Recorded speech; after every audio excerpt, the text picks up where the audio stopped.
So this is a quick comparison video between the original Amazfit Balance and the Amazfit Balance 2. So I'm going to first tell you what's the same, and then I'll tell you the differences. So what's the same? Well, you're going to get a 1.5-inch screen on both of them with the same resolution, and the bezels look about the same to me.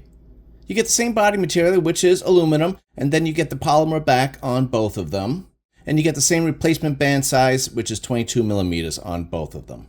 Both of them have a barometer, a compass, and a temperature sensor, and you can make and take phone calls on both of them and get all your notifications.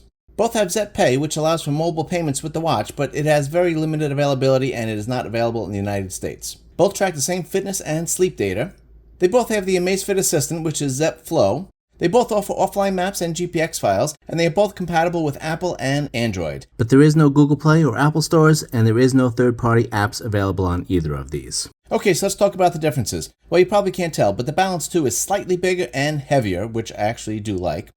You do get a bigger battery on the Balance 2. You go from the original Balance, which had 475 mAh battery, to a 658 mAh battery. And what does that mean for battery life? Well, with typical use, you go from 14 days on the original Balance to an amazing 21 days on the Balance 2. I'll test that out and stay tuned for my full review of this.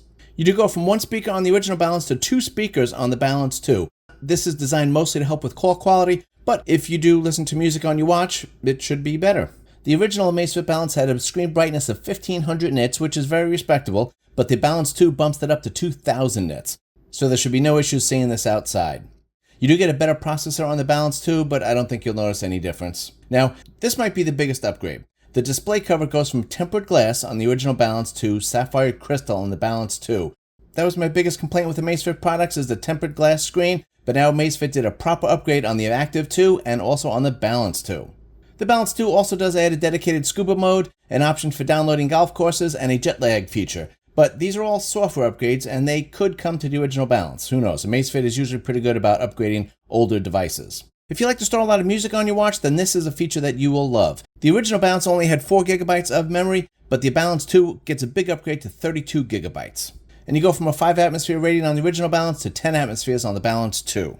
There's only one thing that I can see that you lose going from the original Balance to the Balance 2. You lose the body composition measurement that was on the original Balance. And if you like that, sorry. Now, which one should you buy? Well, if any of these new features that I just talked about are must-haves for you, then you have to get the Balance 2. But if not, then go for the Balance, which I have seen as low as $150, which is half the price of the Balance 2 right now. If you already have the original Balance, should you upgrade? I think if you're happy with it and you have not scratched the tempered glass screen yet, then I would keep the original Balance, but think about getting a screen protector. Don't push your luck.